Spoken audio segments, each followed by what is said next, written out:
And welcome to The Rest is Football with Alan Shearer, Micah Richards and me, Gary Lineker. You may have seen the news already, but I'm very pleased to say we've teamed up with DAZN for the upcoming Club World Cup to bring you match highlights as part of the video offering of our shows throughout the tournament.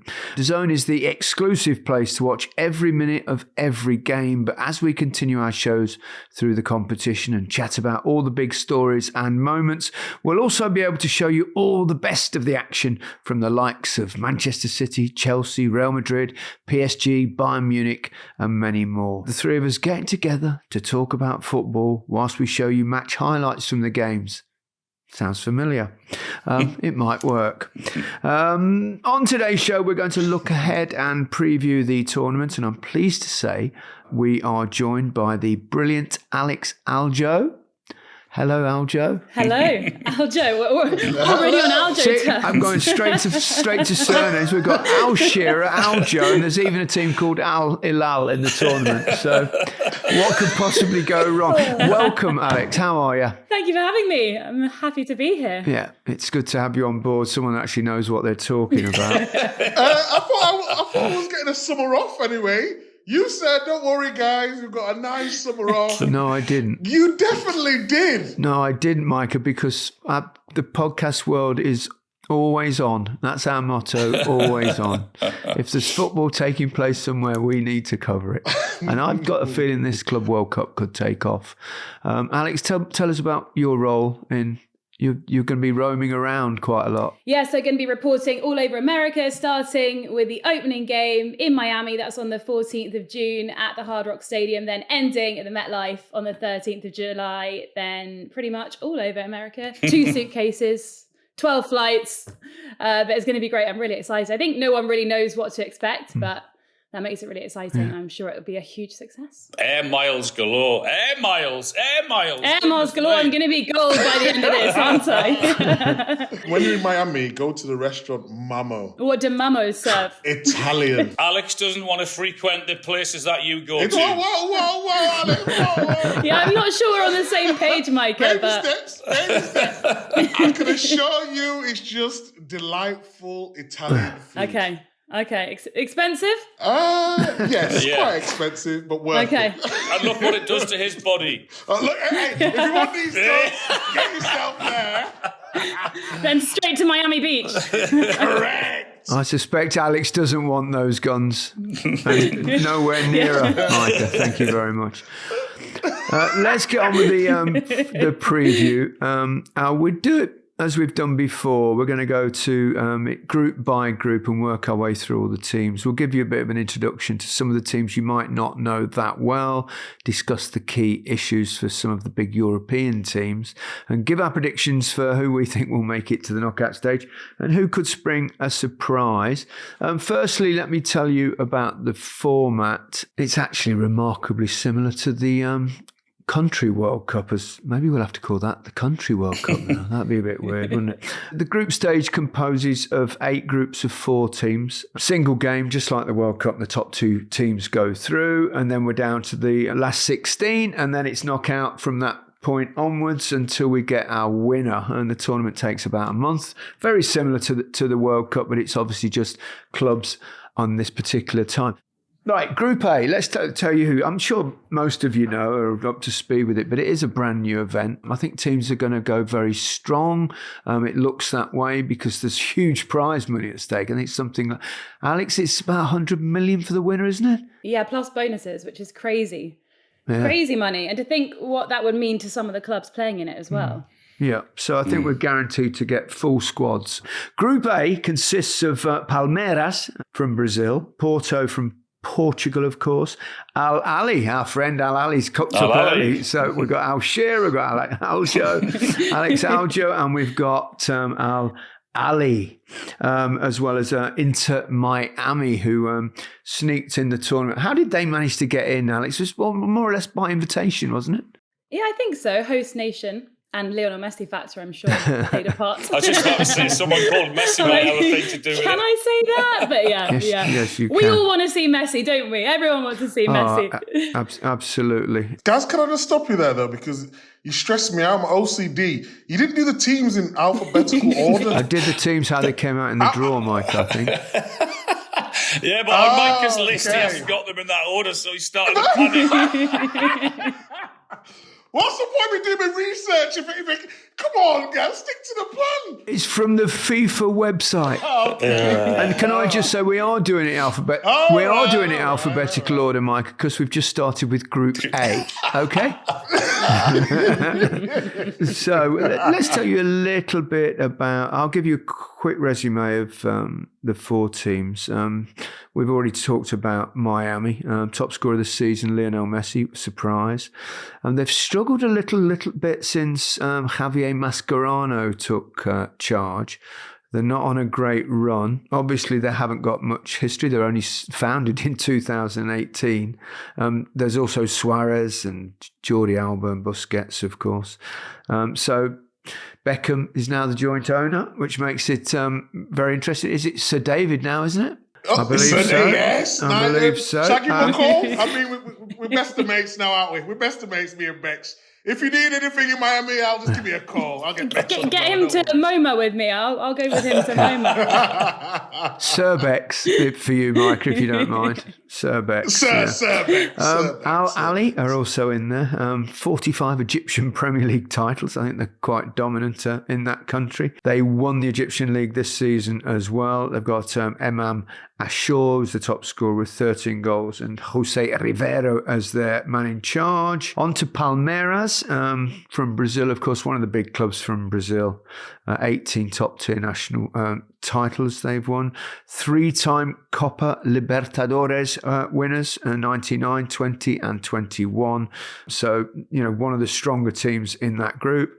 And the last team in the group from Europe, Porto from Portugal, of course, a former Champions League winner, remember, under Jose Mourinho, a country that churns out lots of good footballers. We've just seen with Portugal beating Spain. We're recording this on Monday morning. Portugal beating Spain last night.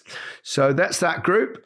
Do you want to lead on, Alex? Okay, well, I think it will play a massive part, the fact that Brazil started their season in March. So they're 11 games into their Serie A season. So I think Palmeiras players will be in peak form, match fit, and to think about the number of games that some of the European players have played, it's just crazy. So I think that will give them a huge advantage. They have this one player, Esteval, who's already signed for Chelsea. Obviously, this is his last hurrah with Palmeiras. Wonder kid, 18 years old, left-footed, been compared to Lionel Messi. But what an opportunity for him to play against Messi, shine on the biggest stage, and then go off to Chelsea. So I think they will top the group. Then Porto, I think, second in the group. They've had a disappointing couple of seasons, really. Finished third in the Portuguese league.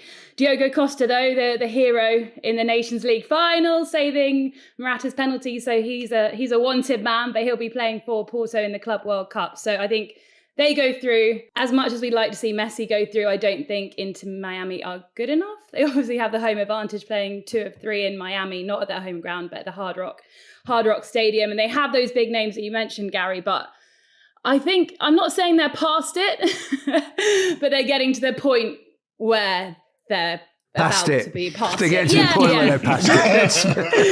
And then, Al Ali, I think they'll give it a good go. They've got a new manager in Jose Rivero, so difficult to know what to expect. They've already played a friendly out there. They played Pachuca the weekend, so they went out early. So they're obviously going to take it very seriously. They lost to Pachuca on penalties. Trezeguet plays for them. I don't know. Remember yes, to Villa.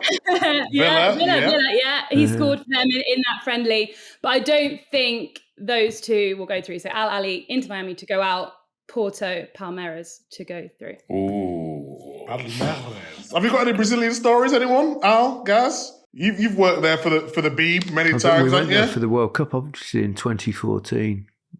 Can you remember that night when Germany bashed Brazil out? Yeah. What was it like? And we were doing that game, 7-1, It was just incredible. The whole country just It was as though someone had died. It was incredible. But I think most of us will agree with who goes through. It's probably, Palmeiras, as you said, that is a big advantage. How much do you think it'll work against the players from Europe, Micah, the fact that they've played so much football? Well, it depends, doesn't it? I mean, in terms of, we always talk about fatigue a lot, don't we? But at the end of the day, there's 100 million prize money, and that could be the difference. I think the players are burnt out. I think some games towards the end of the season didn't have the same quality as the start. So I think it'll have I think it will take a big toll on their bodies. But at the end of the day, I think the quality will shine through. I mean, what's the weather, Alex, I want to ask you, what's the weather going to be like? Because that's going to play a big part. I've just been watching TST, that's in America now, and it's a format 7 against 7, and some really good players. My friend Stephen Allen's playing out there with a couple of boys, Sacco and Nias and Kodja. And for the first 5 minutes, it was dominant. First 10 minutes. And then as it went on, they just got really tired. So what's the weather going to be? Well, I've been checking the weather in Miami every single day, obviously, because hoping I'll be at the beach on my days off. I definitely will be. And it's raining, but it's really warm. Hot and muggy this time of year. Humidity is 80%. So it feels like 39. I think it's sort of 33 degrees, but it feels like 39, 80% humidity. So I'm thinking there'll be hydration breaks.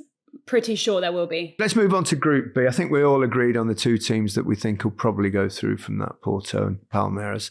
Do I get a thumbs up from that, from everyone? Oh, I don't think. I think Palmeiras definitely will. I think will win it, but I don't know. Lionel Messi and Inter Miami. It's just there's just something about Messi, isn't there? Like there was Ronaldo and what have you. So don't be surprised if they were the team to get through. Okay, he's quite good. Group B contains Champions League winners Paris Saint-Germain, Atletico de Madrid, Botafogo, Seattle Sounders from America. That's a good group. That's probably the most difficult group, I would say, possibly to predict. Well, you'll know about Atletico Madrid and Paris Saint-Germain, so a little bit on Botafogo. They won the Brazilian Championship 3 times, couple of Libertadores in 2024. You know, they've got some. Alex Tellers used to play there. Remember him? Man United, yeah. Also, Seattle Sounders, obviously MLS team. They've won a couple of the MLS Cups, and they were founded in 2007. And most notable current player, Ryan Kent, used to be at Rangers, if you remember. Yeah, we've player he was. And the first game that we played in Group B is PSG versus Atletico this Sunday. So that'll be probably the highlight of the weekend, that game. Yeah, and PSG lost to Atletico Madrid in the Champions League this season, although that was match day 4. We all know PSG turned their season around. They were just warming up then, though, weren't they? They were just warming up. I know, they lost to the Emirates match day 2, and then they go win the whole thing. Yeah. But yeah, so they've obviously already beaten them, but I can't see PSG losing to Atletico Madrid in their current form unless they're still celebrating. And we said about the Brazilian, but Botafogo, according to my notes, they're currently 14th in their league, so it doesn't sound as if they're doing that well in their league. So near the bottom, Fogo. That's terrible. It's an illness. It's an illness. It's an illness, Mike. I can't help it. Their owners own Crystal Palace, Botafogo's owners, Eagle Football Holdings. Botafogo. What's the pronunciation of that? Botafogo. Botafogo. There you go. Said it perfectly. Brazilian.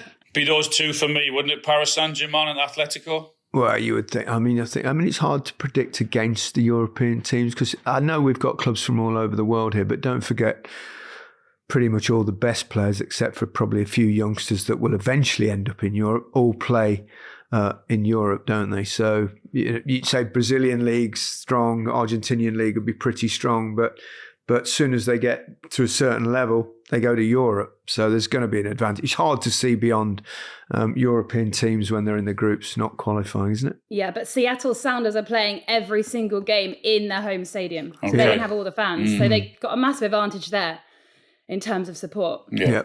But still probably won't go through. Probably agree with that. Okay, let's take a little break. And when we come back, we'll talk about Group C and D.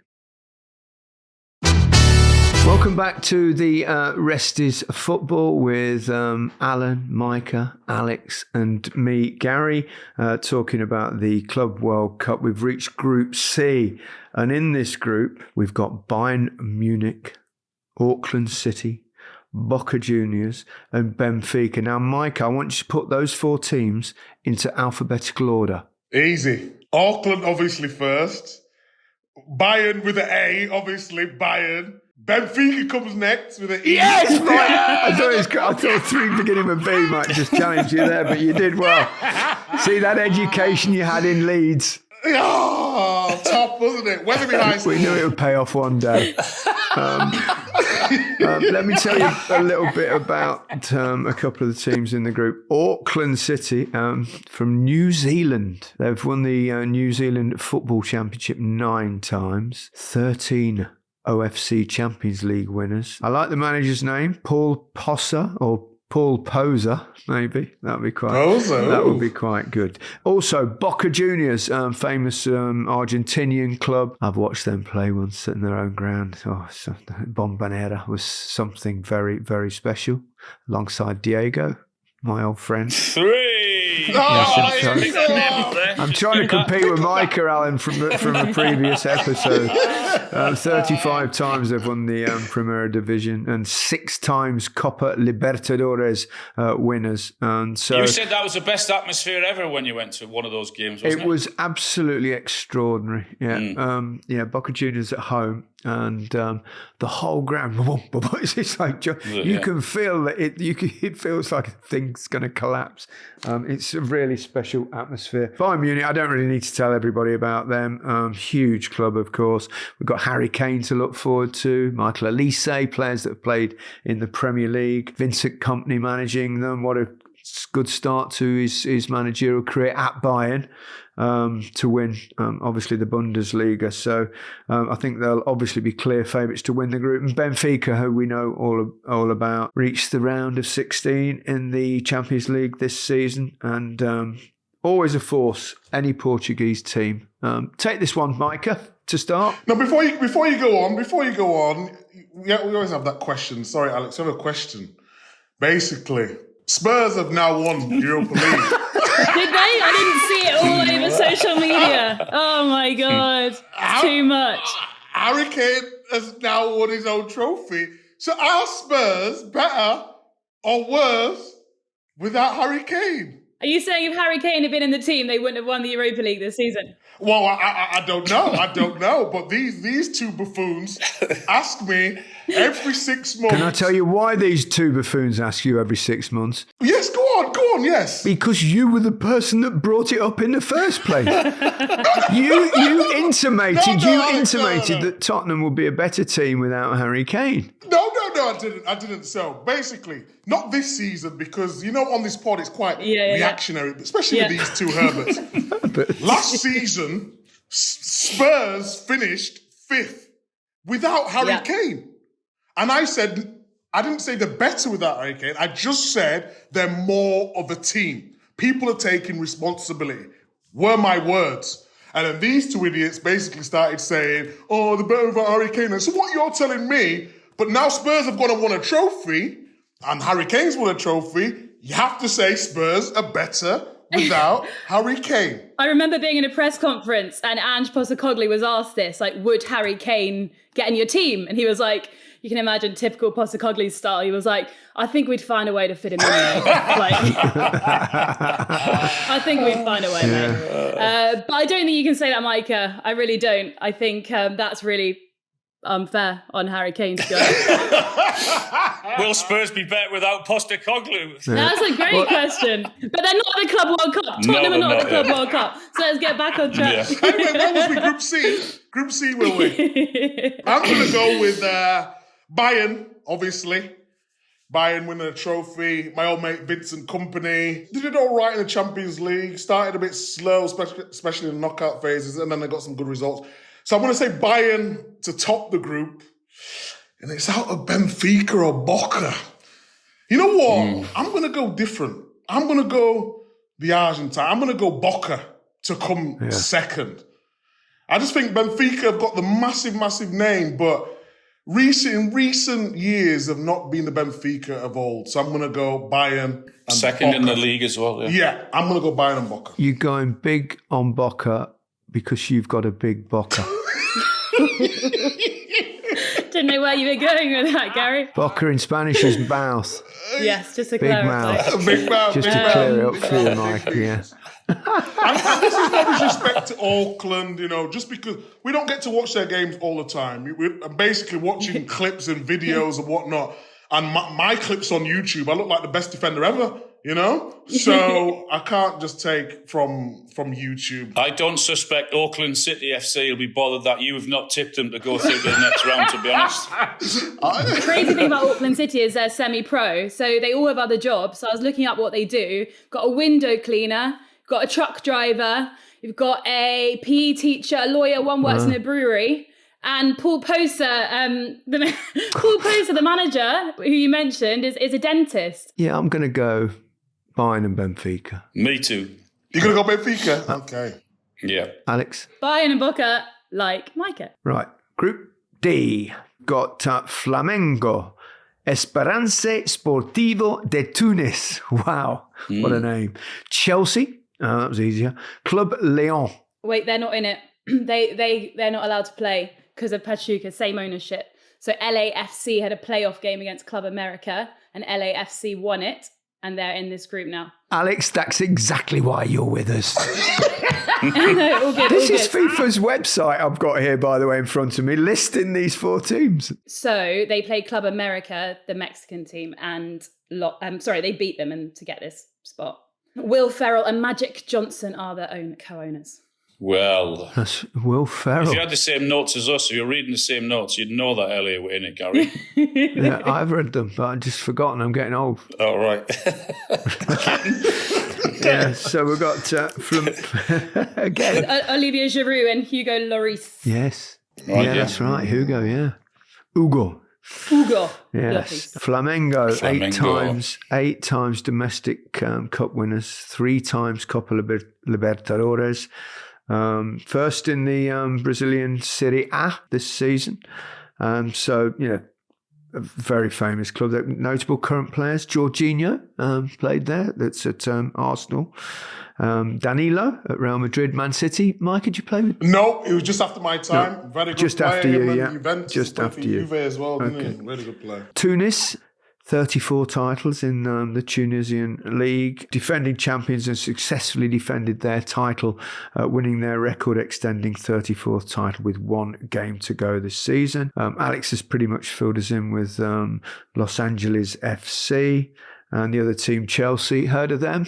West London side, and they've signed Liam Delap, so it'd be interesting to see if he features. One to look forward to seeing in this competition. Good signing, I think. I said, didn't we, the other day, that I think he's only going to get better and improve there. So, yeah, it'll be really interesting to see what sort of state they're in. They've had a really good season. I think they can look forward to next season and this competition in positive ways. So, they'll be really, really happy with how it's gone for them. And they made, as you said, a signing in. So, they'll be in a strong position, I think, Chelsea. Yeah, and really brave of Liam Delap to take Chelsea's cursed number 9 shirt because no player has wanted that shirt since Pierre-Emerick Aubameyang gave it back, having scored 1 Premier League goal for the club. So, big move for him, but I have faith. I'm excited to see him link up with Cole Palmer. Really exciting play. He scored more goals for Ipswich, underperforming Ipswich, than Nicholas Jackson for Chelsea last season. So, Ooh, you're throwing shots at Alex. That's Nicholas Jackson had injuries. yeah. We were never superstitious as footballers, though, were we? We won't worry about number. Yeah, No, you had to have the Number number 9 shirt. Number 9 was this. we're totally superstitious, most of us. But yeah. I didn't like number 9. Really? I didn't like wearing it. I wore it for a couple of times in my early days at Leicester. Didn't score, had a shocker. So I always wore 8 and then latterly 10 for what it's worth. So Liam, you're a brave lad. You can't believe in jinx. What about 10s back in the day? I thought they was a player with a bit of flair, a bit of skill, technique, threading passes and all that. Micah. Exactly, Micah. How did you end up with it? Fuck knows. Okay. Who's going through in this group then? Obviously, well, it's got Chelsea and Flamengo. Yes, Flamengo, Chelsea and Flamengo. Yeah. Are we all agreed? Unanimous on that one? Yeah. I think Jorginho was a great signing for Flamengo. He'll be great in a tournament like this. He's won it before. And Felipe Luis is a good manager, I think. So, yeah. Chelsea, Flamengo, LAFC out, and L'Espérance de Tunis. Yeah. Talking of good signings, I think you're definitely one for us, Alex. Thank you very much, and look forward to your help during this tournament, which I think once you get to certainly the knockout stages and the interest flows and you've got big teams playing against massive clubs elsewhere in the competition, I think it would really catch fire. We shall see. We shall see. And don't forget, you'll get all the clips and the goals, etc., as part of our shows during the tournament. Every single match is available to watch live and for free on the DAZN app. No subscription required.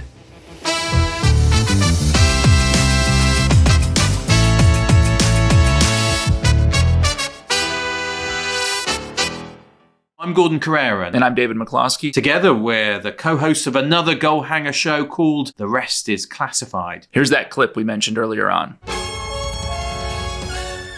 When I look back on it now, you still see that, there's plans, there's memoranda, there's notifications, there's all these things, but they're never actually executed. They never actually kind of pull the trigger on anything, do they? I'm a little bit of two minds on this because I agree with you that the theme of this episode really is a series of missed opportunities to get Osama bin Laden prior to 9/11. Yeah. But we should also note that once Tenet and the CIA understand that Osama bin Laden is coming for us, in particular after the East Africa bombings, there is a push to improve our collection and our understanding of Al-Qaeda pretty significantly. I mean, there's a bunch of human sources who get recruited in this period. There's a lot more technical collection. Alex Station is beefed up to more than 40 people. There's a bunch of connections with foreign partners on Al-Qaeda that hadn't existed before. I mean, interestingly, there's a PDB, President's Daily Brief, in December the 4th of 1998, which is titled, quote, Bin Laden preparing to hijack U.S. aircraft and other attacks. Yeah. And so there's a lot of strategic warning, I think you could say, about what Al-Qaeda is up to. And yet there's an inability, I think, to translate that into practical efforts and operations to stop these attacks and to stop Al-Qaeda from ultimately carrying out 9/11. If you want to hear the full episode, listen to The Rest is Classified wherever you get your podcasts.